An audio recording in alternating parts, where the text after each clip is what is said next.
All right, go ahead. Hi everybody and welcome to the CERIAS Security Seminar here at Purdue University. It's my great pleasure to introduce today Stephen Myers from Indiana University. Stephen has been working in security for quite some time and he seemed to pick these very big problems that actually we face today. One of them is phishing. The other one is what he's going to tell us about today, which is how do you attack wireless routers. So, okay, thanks.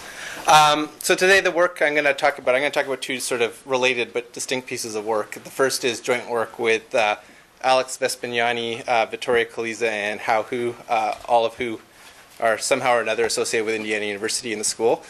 Some of them have left because they were postdocs. And Sid Stam, who's a PhD student in our school, but he spent an awful lot of time up here, so a lot of you know him, I think, or some of you maybe. Okay, so what do we have? We've got this new epidemic of Crimeware sweeping the internet. And how is Crimeware different than traditional malware? Well, it's basically malware, but the intent has changed. The intent now is to commit fraud or to commit a crime with some sort of motivating financial incentive generally. Okay, so people don't just create botnets, which are, I think, does everyone here know what a botnet is? A network of hacked computers that are interacting together. They don't just do it for the fun of it anymore.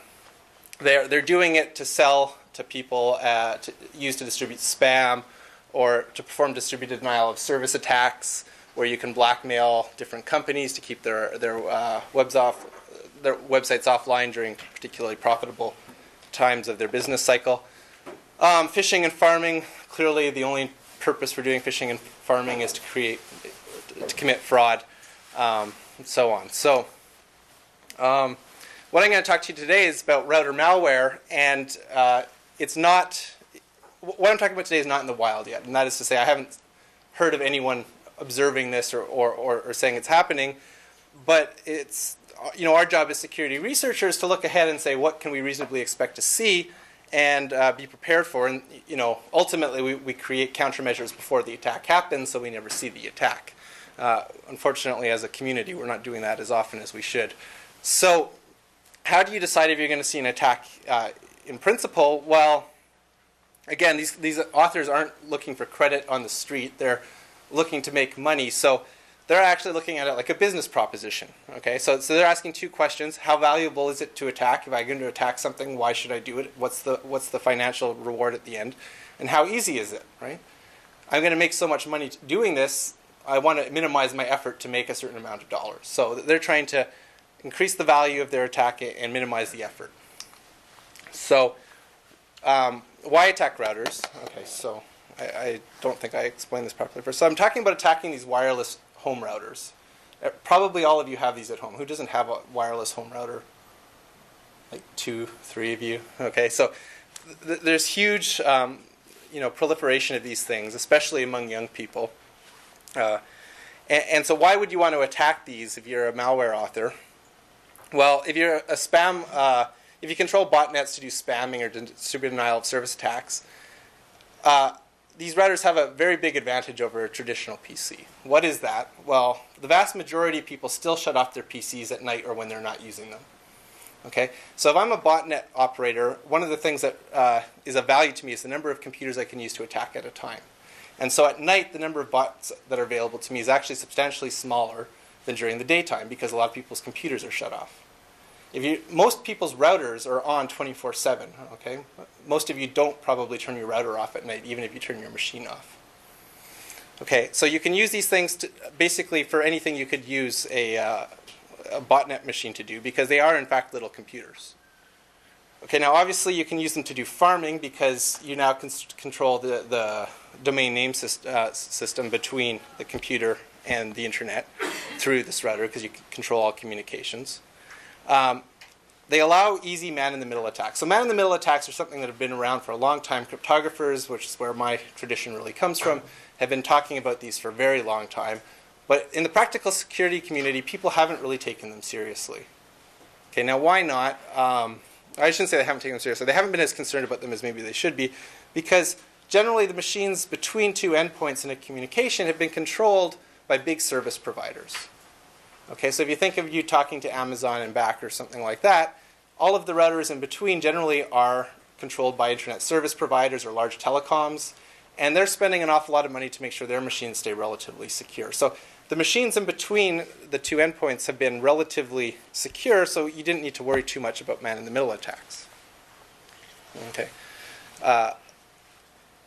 Now we've added the routing infrastructure into the home, and you've got basically home users administrating this routing infrastructure, and that's where the problem for man-in-the-middle attacks comes in.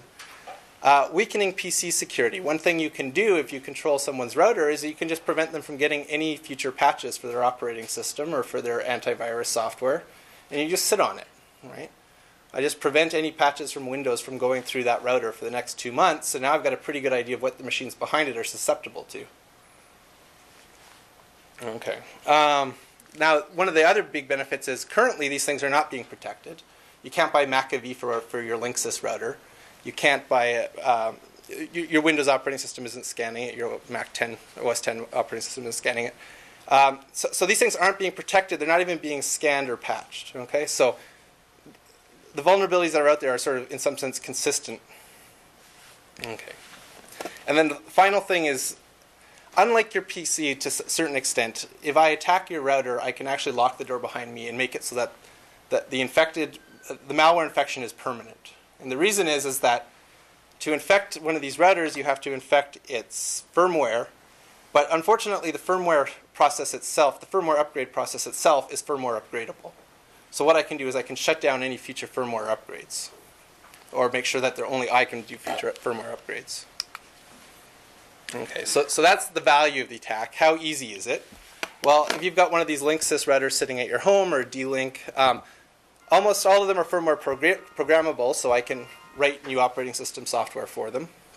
And on top of it, there's big open source databases that contain all of the open source software I more or less need to rewrite the system. So it actually becomes quite easy to do. I don't need to start from scratch.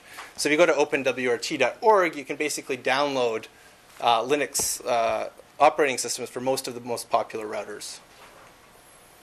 Okay. Now, so that means I can program them. I can write malware for them. How can I necessarily... I mean, the router manufacturers weren't completely clueless. They realized this could be a problem, and they put some security in. So what did they do? In order to be able to infect a wireless router, I need to be able to access its administrative pages to get to the firmware upgrade section. What does that involve? Well, I need to get through some sort of password, an access control password. But fortunately, or rather unfortunately, the wireless router manufacturers didn't spend a lot of time on thinking about this.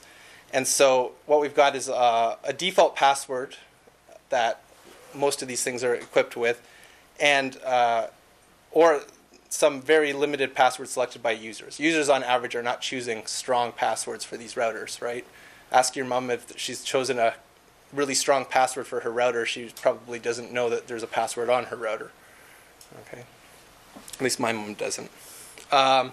So we've got this problem of weak passwords or default passwords protecting the firmware upgrade cycle. And on top of it, they didn't even perform what we would consider sort of standard authentication countermeasures. So normally on say a Unix system, right, if you get the wrong password, what happens is it takes a little bit longer to get requested for the second password. And you get that wrong, and then it takes a little bit longer. And then at some point, say after 3 or 4 wrong tries, what does it do? It shuts you out for 5-10 minutes. What does that do? That slows down a brute force password attack, right? Well, these routers don't do that. The second you get it wrong, it comes right back up with another request for a password. So you can actually throttle these things with dictionaries and do brute force dictionary attacks. You might say that's okay because we have this cryptography, there's this cryptographic system called WEP that guards the communication between the router's laptops and the router itself, and you would have to actually break that in order to get to the password screen. Unfortunately, the most prominently used cryptographic protocol to keep these communications secure, WEP, is very broken. Okay, it's not one of these cryptographic schemes where it's broken and now it'll take 2 years to break it instead of 100 years. The best crackers for WEP right now work in under